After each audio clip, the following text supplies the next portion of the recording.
So my next question is, what is a principle to you? What is your personal definition? Someone who walks around the school and tells all the kids what.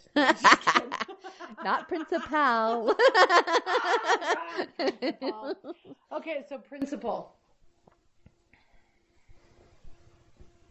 To me, it's a truth.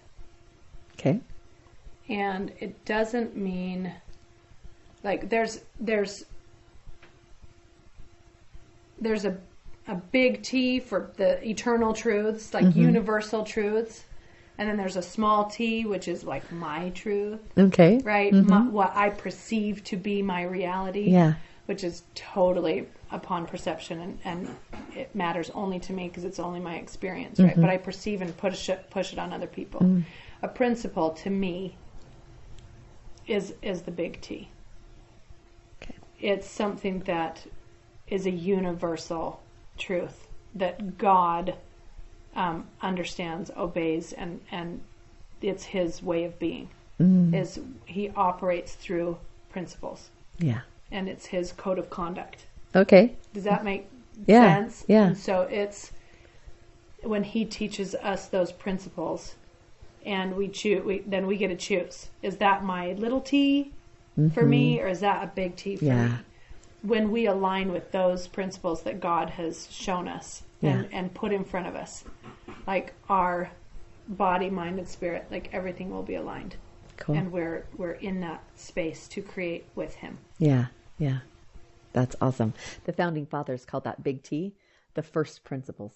Yes. Right? Yes. Yeah. And the church calls it doctrine, but they're still the same. This is say universal truths that have to apply and that will apply to everything and everybody. Yeah. And then we as human beings interpret those randomly and abstractly and skewed a lot of times, right? Like we're like, that's actually not the doctrine. Yeah. But that's your interpretation of the doctrine, and that's how you want to choose that to be. Like when we come back to the principle, to the peace that God has given us. If we'll, like for me, I thought a principle from Heavenly Father was, in order to be a good girl, I had to be happy. I thought that's what church taught me. Yeah. And so I'm like, gosh, I want to be a good girl.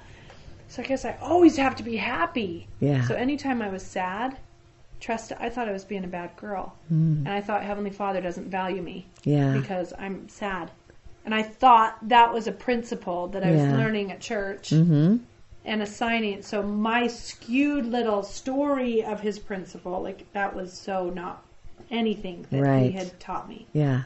But I thought that was the principle, like men are that they might have joy. I'm like, but I'm not in joy right now, and I'm sad. I didn't understand. So therefore, I must be a bad girl. I'm bad. Yeah. Wow. Yeah. And so as I learn as a human being and choose to learn from it and not protect, right, as I choose to learn from that and go, oh, I don't even know the definition of joy according to Heavenly Father.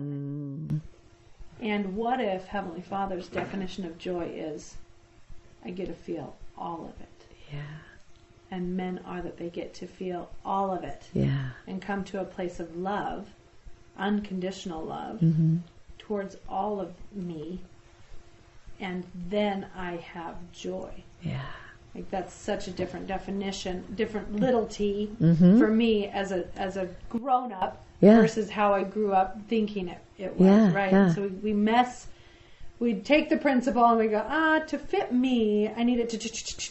Yeah. Now it's watered down and, and even different. Yeah. Right? Yeah. It's not even truth anymore. Yeah. Yeah. We get those confused a lot. Yes. So yes. to me, that's what principle is. Yeah. Great. Well, and the application of those principles is grandly different. Yes. Misconstrued all and everybody gets to, and that's perfect. Yeah. Joseph Smith said, I give you the principles and you govern yourself. Yeah. That's what Heavenly Father's plan is for us not to be perfectly in line with every single thing. He's like, here's something to learn about. Yeah. Try it on. Try it on like you would a shirt. See if it fits you. Do you like it? Does it work? Yeah. Does it not work? Does it bring you power or is it non-powerful? And if it's non-powerful for you, take it off and try on a different one. Yeah. And that can apply to judgment too, right? Because I remember the first time my friend went to McDonald's on a Sunday, and I'm like, oh, she's a sinner, she's this horrible person. But knowing the backstory, she only got to see her dad once a year, and it happened to fall on a Sunday, and he wanted to take her out to dinner. Wow. Totally different, right? Totally took your judgment off of it with the spin. Yeah. And so, application, totally different for everybody. But principles have to stay the same. Well, and it's interesting. Here's what I'm hearing you say.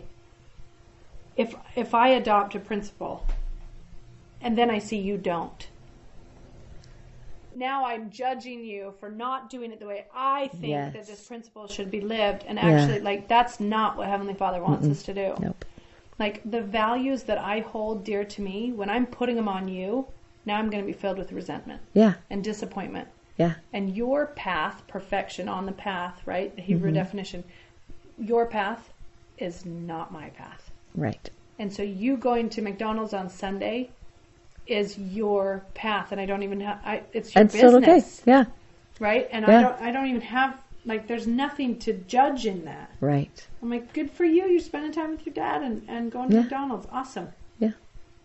And who cares if you don't even need to know the story. It's just what it is. Yeah. You can just notice it. But if there's a charge in you about it, then there's a problem in you. There's a door in your castle that's not loved.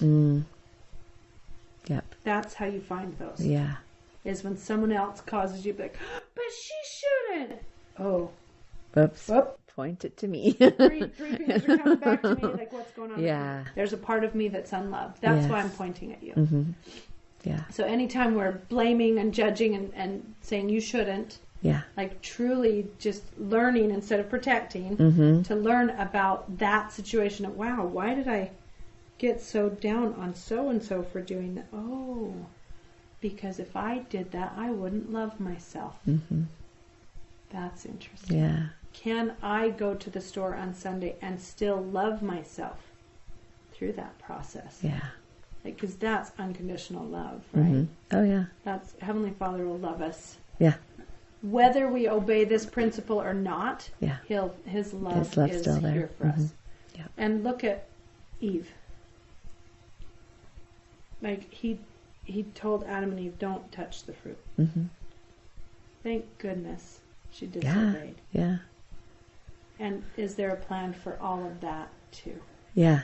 Well, thank goodness that she did, not just for us, but thank goodness so that she did against His will so that we could learn from that. Right? Yeah.